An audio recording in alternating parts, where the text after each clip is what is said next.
اللہ ہم سے راضی ہو جائے. اللہ راضی ہو جائے تو سارے کام بن جائیں گے. تو لو میرے محبوب، ایک چابی، ایک نسخہ، ایک پشتہ، ایک ضابطہ، ایک راز کی بات ہم آپ کی امت کو دے دیتے ہیں. اگر وہ کر لے تو ہم اپنی ساری رضا آپ کی امت کے نام کر دیں گے، اور اس نسخے کا نام اسلام ہے. اسلام ہے، اسلام ہے. حدیث بات میں آتا ہے قیامت والے دن اللہ پاک فرمائیں گے میرا نام سلام اور میں نے بھیجا دین اسلام. جو چلا اسلام پر اس سے راضی ہوا سلام، اور جس سے راضی ہو گیا سلام وہ چلا جائے آبرو کے ساتھ دارالسلام میں. جنت کا نام دارالسلام ہے. اللہ سلام، بھیجا ہوا دین اسلام، اور پہنچانے والی جگہ کا نام دارالسلام. اور میں نے بھیجا اسلام، جو کٹا اسلام سے وہ کٹا سلام سے، اور جو کٹ گیا السلام المومن المحیمن العزیز، یعنی جو کٹ گیا اسلام سے وہ کم نصیب محروم ہو گیا دارالسلام سے. تو اللہ نے ہمارے اوپر کرم کیا، ہمیں دین اسلام عطا کیا. ایسا خوبصورت دین جو اپنی عزتیں توانائیاں اپنے اندر لے کے چلتا ہے. فاروق اعظم رضی اللہ عنہ کے زمانے خلافت میں جب یہ بیت المقدس کی چابیاں لینے کا زمانہ آیا تو ابو عبیدہ بن جراح رضی اللہ اس وقت شام پہنچے ہوئے تھے. وہاں کے پادری نے کہا ہماری کتابوں میں یہ شرط لکھی ہوئی ہے بیت المقدس کی چابیاں مسلمانوں کا امیر المومنین لے گا، جنگ سے بچ جائیں گے. امیر المومنین کو کہیں مدینہ سے شام آ جائیں، ہم چابیاں عطا کر دیں گے. فاروق اعظم رضی اللہ نے کہا اگر جنگ سے بچ جاتے ہیں، قتل و غارت سے بچتے ہیں تو میں مدینہ سے اونٹ شام پہ چلا جاتا ہوں. جب شام مدینہ منورہ سے پہنچے فاروق اعظم رضی اللہ عنہ جا کر تو وہاں اس وقت اپنے گھوڑے پر تھے اور پیون زدہ لباس پہنا ہوا تھا. تو اس وقت ابو عبیدہ بن جراح رضی اللہ کہنے لگے گھوڑے کی سواری کو عیسائی برا جانتے ہیں، آپ گھوڑے کی بجائے اونٹ کی سواری کو عیسائی برا جانتے ہیں، اور عیسائیوں کی نظروں میں گرا ہوا وہ شخص ہوتا ہے جو اونٹ پہ بیٹھ کر ان کے پاس ہے، لہذا ان کی نظروں میں گر جائیں گے.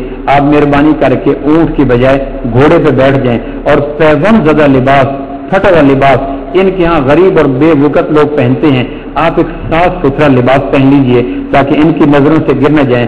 حضرت عمر رضی اللہ کہنے لگے ابو عبیدہ تیرے علاوہ اگر کوئی اور آدمی یہ بات کرتا تو میں مار مار کر اس کا چہرہ مسخ کر دیتا. تم یہودیوں کی نظر میں عزت پانے کا اہتمام کرتے ہو، مجھے نبی کی سواری اونٹ سے اتار کر گھوڑے پہ بٹھاتے ہو، اور مجھے نبی کا پسندیدہ پیون زدہ لباس اتار کر عیسائیوں کی نظر میں محبوب ہو جانے والا لباس پہناتے ہو. کاش تمہارے علاوہ کوئی اور آدمی یہ بات کرتا تو میں اس کا چہرہ بگاڑ دیتا. تمہیں پتہ نہیں تھا اللہ نے عزت اسلام میں رکھی تھی، یہودی اور عیسائیوں کے طریقوں میں نہیں رکھی تھی. میں اسی پیون زدہ لباس میں جاؤں گا اور اسی اونٹ پہ جاؤں گا. راستے میں پانی آ گیا، حضرت عمر اونٹ سے اترے، اپنا جوتا اتارا، بغل میں رکھا، تہبند کو اوپر کیا. تو ابو عبیدہ بن جراح نے کہا تالاب کے کنارے عیسائی کھڑے ہیں اور ان کے ہاں یہ بات معیوب اور بری گنی جاتی ہے، اور وہ اس آدمی کو غریب سمجھتے ہیں، بے وقت، حقیر اور ہلکا سمجھتے ہیں جو پانی کے اندر جوتا اتار کر اپنی بغل میں رکھ لے. اور عمر کہنے لگے مدینہ منورہ کا ماحول دور ہو جانے کی وجہ سے ابو عبیدہ تیرے اندر ترجیحات بدل گئی ہیں، تیرا مزاج بدل گیا ہے، تیرا کرائٹیریا بدل گیا ہے، تیری عزت اور بے عزتی کا پیمانہ بدل گیا ہے. تمہیں اندازہ نہیں آمنہ کے لال کے آنے سے پہلے ہم ڈار کے ایج میں تھے، پڑا ہوا خون چاٹا کرتے تھے، بچیوں کو زندہ درگور کیا کرتے تھے. دنیا کا کوئی آدمی ہمارے اوپر حکومت نہیں کرنا چاہتا تھا، ہم سے بڑا بے وقت کوئی نہیں تھا.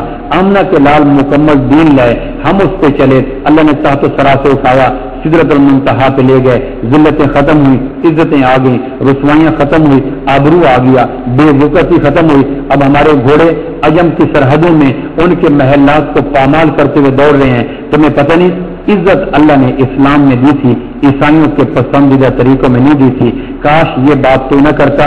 جب سامنے آئے تو عیسائیوں کے پادری ہے، انہوں نے ابو عبیدہ بن جراح کو کہا لاؤ ذرا اپنا وہ امیر المومنین. کہنے کے یہ آگے ہیں. انہوں نے تھال کے اندر بیت المقدس کی چابی رکھی ہوئی تھی، کہنے کہ ہم چابی دیتے ہیں. عیسائیوں نے کہا ٹھہرو، پادری نے کہا ٹھہرو، یہ ہیں آپ کے امیر المومنین؟ کہنے کے یہ ہیں. انہوں نے تھوڑی دیر حضرت عمر کو سر سے لے کر پاؤں تک دیکھا، پاؤں سے سر تک دیکھا، پھر وہ ہنس پڑے. حضرت عمر نے کہا ہنسے کیوں ہو؟ کہنے کہ ابھی کچھ عرصہ تک بیت المقدس کی چابیاں ہمارے پاس رہیں گی. ہم تو مغموم ہو گئے تھے، قبلہ اول ہمارے ہاتھوں سے جا رہے، لیکن اب آپ کو دیکھ کر اندازہ ہوا ہے کہ نہیں چابیاں ہمارے پاس رہیں گی. تو حضرت عمر کے مزاج میں ویسے ہی جلال تھا، غصہ زیادہ تھا. انہوں نے اپنے بازو اس کو اٹھائے، اس کو مارنے کے لیے کہ تم نے یہ کمٹمنٹ کی تھی اگر تمہارا امیر المومنین مدینہ سے شام آ جائے ہم ٹرے میں رکھ کے چابیاں حوالے کر دیں گے، میں لمبی تھکا دینے والی مسافت کر کے اونٹ جیسی غیر آرام دہ سواری پر بیٹھ کر مدینہ سے شام پہنچاؤں، اب تم اپنی بات سے مکر رہے ہو،